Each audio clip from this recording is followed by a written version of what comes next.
Alappuzha Chengannur block panchayat office വളപ്പിൽ അപകടാവസ്ഥയിലുള്ള മരങ്ങൾ മുറിച്ചു മാറ്റാത്തതിൽ പ്രതിഷേധം ശക്തമാകുന്നു. നടപടിക്രമങ്ങളുടെ ചുവപ്പ് നാടയിൽ കുടുങ്ങി ലേല നടപടികൾ വൈകുന്നതോടെ എപ്പോൾ വേണമെങ്കിലും തകർന്നു വീഴാവുന്ന മരങ്ങളുടെ നിഴലിൽ ഭീതിയോടെ കഴിയുകയാണ് പ്രദേശത്തെ 15ഓളം കുടുംബങ്ങൾ.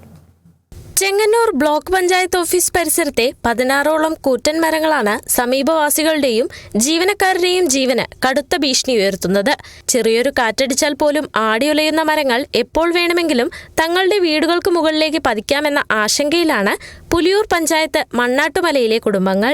അപ്പോഴത്തേനും ഞങ്ങൾക്ക് രാത്രിയാകുമ്പോഴൊക്കെ ഞങ്ങൾക്ക് ഭീതിയാണ്. ഞങ്ങൾ പിള്ളേർ ഇതിനകത്ത് കിടന്നത് ഒട്ടും സേഫ് അല്ല. ഞങ്ങൾ ഇവിടെ ഈ സ്ഥലത്ത് ഇപ്പോൾ അവിടെ പിള്ളേരും മുരുങ്ങണിയൊക്കെ ഉള്ള 10-12 വീടുണ്ട്. പോയ 3 പോസ്റ്റ്, മതിലെ ലൈന്, ഇതെല്ലാം പോക്കാം. അതുകൊണ്ട് വെട്ടി മാറ്റി തരണം, അല്ലെ അതിൻ്റെ നടപടി സ്വീകരിക്കണം. വീട് നഷ്ടം വന്നാൽ അതിൻ്റെ ഉത്തരവാദിത്തം ഏൽക്കണം. ഇല്ലെങ്കിൽ പിള്ളേരെയും കൊണ്ട് വന്ന് ബ്ലോക്കിൽ സദ്യയിരിക്കും. 4 പതിറ്റാണ്ട് പഴക്കമുള്ള ചുറ്റുമതിലിനോട് ചേർന്നാണ് ഈ മരങ്ങൾ നിൽക്കുന്നത്. മരങ്ങളുടെ വേരുകൾ ആഴ്ന്നിറങ്ങിയതിനെ തുടർന്ന് ഏതു നിമിഷവും തകരാവുന്ന അവസ്ഥയിലുള്ള മതിൽ ഇതിനകം തന്നെ അൺഫിറ്റായെന്ന് എഞ്ചിനീയറിംഗ് വിഭാഗം സാക്ഷ്യപ്പെടുത്തി കഴിഞ്ഞു. ഓഫീസ് കെട്ടിടങ്ങൾക്കും സമീപത്തുകൂടി കടന്നുപോകുന്ന ഹൈടെൻഷൻ വൈദ്യുതി ലൈനുകൾക്കും ഈ മരങ്ങൾ വലിയ അപകട ഭീഷണിയാണ് ഉയർത്തുന്നത്. പ്രദേശവാസികളുടെ പരാതി ലഭിക്കുന്നതിന് മുൻപ് തന്നെ പുതിയ ഭരണസമിതി അധികാരത്തിൽ വന്നപ്പോൾ തന്നെ ഈ മരങ്ങൾ മുറിച്ചു മാറ്റുന്നതിന് വേണ്ടിയുള്ള നടപടിക്രമങ്ങൾ ബ്ലോക്ക് പഞ്ചായത്ത് എടുത്തിരുന്നു. അപ്പോൾ നമുക്കിത് മുറിച്ചു മാറ്റുന്നതിന് ബ്ലോക്ക് പഞ്ചായത്ത് ഭരണസമിതി അടുത്ത് അടിയന്തരമായിട്ട് കമ്മിറ്റി വെച്ചിട്ടുമുണ്ട്. പക്ഷേ ഇത് മുറിച്ചു മാറ്റി അവർ പറയുന്നത് മുറിച്ച് ഇവിടെ ഇടാനെന്ന് പറയുമ്പോൾ നമുക്കത് മുറിച്ച് ഇവിടെ സൂക്ഷിക്കുന്നതിന് വേണ്ടി ബ്ലോക്ക് പഞ്ചായത്തിൻ്റെ പരിസരത്ത് അല്ലെങ്കിൽ അതിൻ്റെ കോമ്പൗണ്ടിൽ അതിന് മതിയായ സ്ഥലമില്ല എന്നുള്ളതാണ്. അഥവാ ഇതിൽ നിന്ന് എന്തെങ്കിലും ഒരെണ്ണം നഷ്ടപ്പെട്ടു പോയാൽ ഇന്നത്തെ ഭരണസമിതിയും അതിൻ്റെ ഉദ്യോഗസ്ഥരും അതിൻ്റെ ബാധ്യത ഏറ്റെടുക്കേണ്ടതായിട്ടും വരുന്നു. വലിയ ബാധ്യതയായിരിക്കും ഏറ്റെടുക്കേണ്ടി വരുന്നത്. കാരണം 9,19,211 നമുക്ക് ഫോറസ്റ്റുകാർ ഇട്ട് തന്നിരിക്കുന്ന വാല്യുവേഷൻ തുക.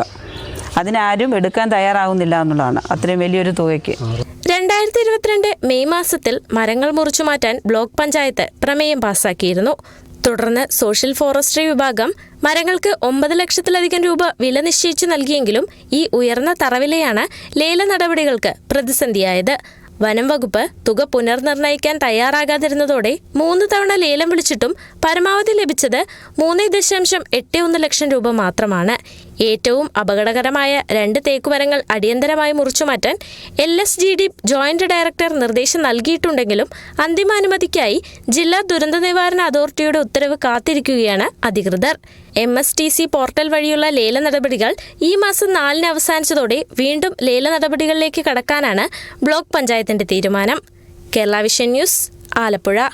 നിങ്ങളുടെ പഴയ സ്വർണത്തിന് ഏറ്റവും കൂടിയ വില അല്ലേ? അതെ.